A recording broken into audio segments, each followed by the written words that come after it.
kabayan, no? Nandito tayo ngayon. Tinapos na rin po natin yung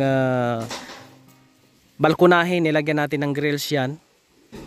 Iyan po ay abang lang po yan, no? Para kung magkaroon sila ng tindahan ni ate ay makapagtinda sila. Ngayon, nandito yung nanay ni Rodel o nanay na rin po ni Ate Melinde at tanong natin sila at tanungin natin kung ano po ba yung sitwasyon nila ng kanyang mga anak doon. Nay, ano po yung pangalan, Nay? Nasa video po tayo. Oo. Arlinda Rizala. Arlinda Rizala. Meron pa kayong asawa? Oo, ano? Roman, Yapon. Kamo ang upod niya dito sa taas ng bukid? Kami lang tingin duha ko. Dalawa lang kamo doon? Mga pila ka oras gyud lakton mula dito sa inyo ha paagto dire? May kaos tunga. 2 ka oras og tunga. Kusog-kusog pa na. Oo. Pag magkano abot og 3 ka oras? Oo. Ay grabe. Pag mga bata, Ako yawan.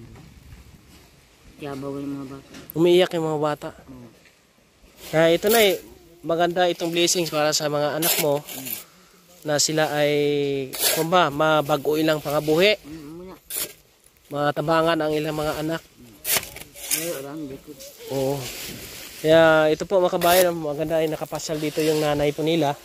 Nakababa mula sa bundok. Kaya continue po kami. Yan, ang kapatid din po ni Ate Melinde andito. Nagtulong-tulong din po. Kasi si Ate Melinde may sakit ngayon, nagsusuka. Nandun yung kanyang asawa, inalagaan doon mga kabayan. At ito, pipinising natin yan?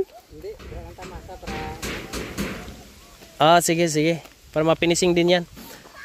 Yung bumili na rin tayo ng yung bowl tsaka yung tubo para sa CR po yan. At ibang materyales. Ngayon, ito yung abang para ho kung sakali pong magkaroon na ng paninda, pwede na maggawing tindahan. Tapos may kama na rin sa loob po mga kabayan. Ngayon ang CR po dito sa kabila, no? Ang CR, yung magtabas kami diyan ng pintuan para papunta sa CR. Dito gagawa kami ng isang bahay-bahay diyan para sa CR po mga kabayan. Dito kami maglagay ng butas, no? Malit lang kasi palusong po ito. Yung tubig niyan diretso naman yan doon, kaya hindi basta-basta mapupuno yan. At dito tinanggal ko na yung mga lupa dito para yung tubig po mga kabayan ay hindi po pupundo yan diretso na doon sa baba, hindi papasok sa loob. Hindi na ito mababasa sila dito sa loob. At dito kung umulan man, lalagyan ng luna po dito yan para hindi mabasa dyan. Pero hindi naman talaga madalas mag-ulan dito. Kahit umulan, hindi masyado kasi bundok po yan dito mga kabayan, no? Uwi na ka muna, Nay? Sige, Nay. At ito, yung kanyang lababo, yung CR, simintuhin po yan, mga kabayan. Ganon din po yung saingan para po hindi masunog sila. At yan, may kama na rin po sila yung mga kabayan. At yung ulam namin, ayan, sirami. Kalamunggay to. Kalamunggay, malunggay.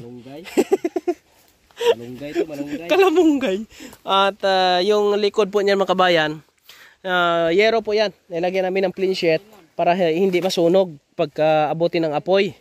At yung gilid niyan, kabilaan, kawayan po para presko yung hangin labas-pasok.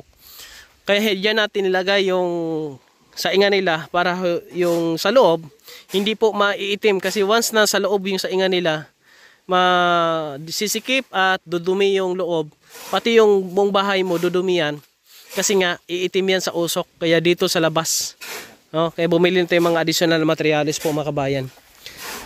Ayan, ang aming ulam ay tinulang manok, Bisaya mga kabayan.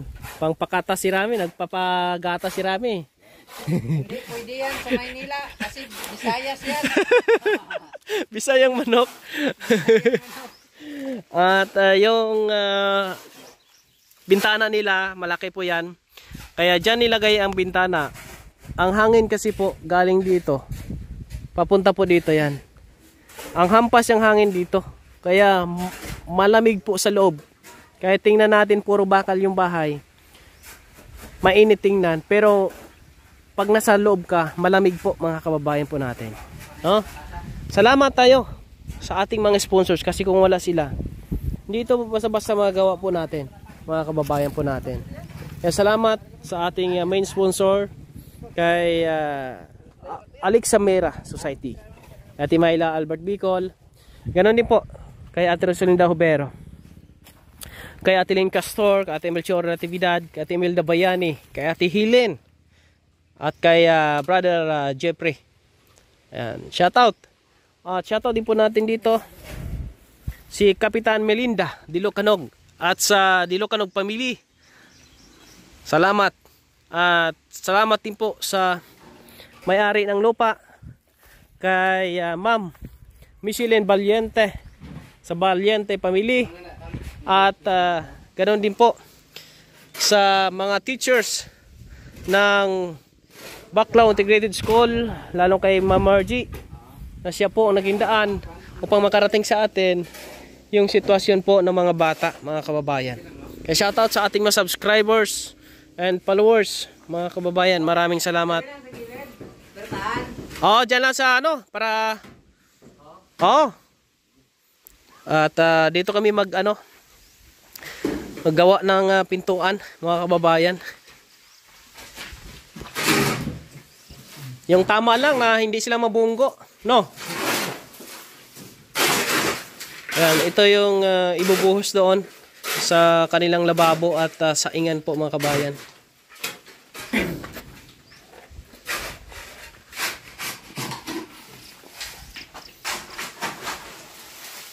May kama na rin sila.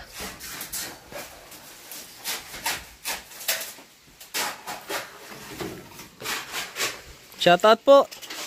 Shoutout din po kay Ate Minda Lacso. Maraming salamat po.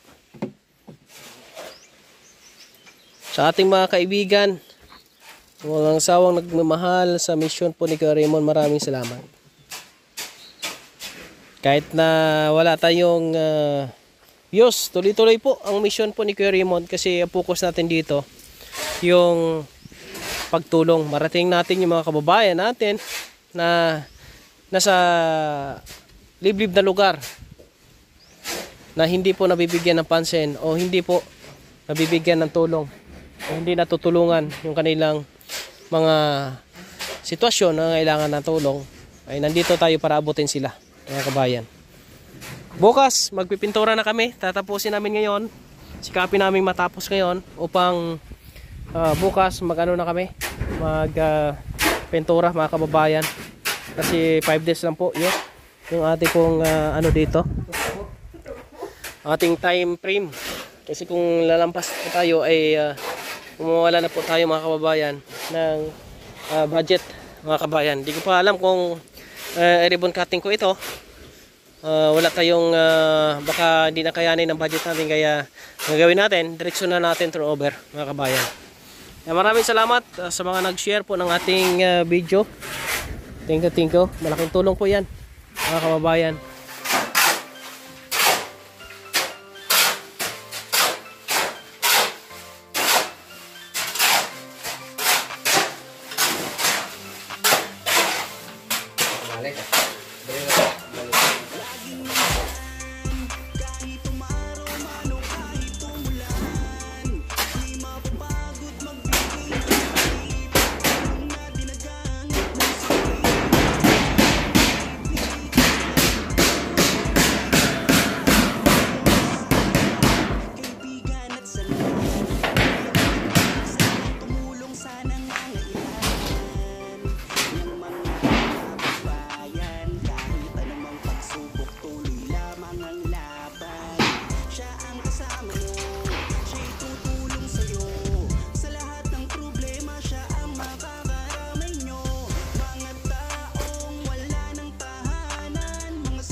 Isa ka sa ginawa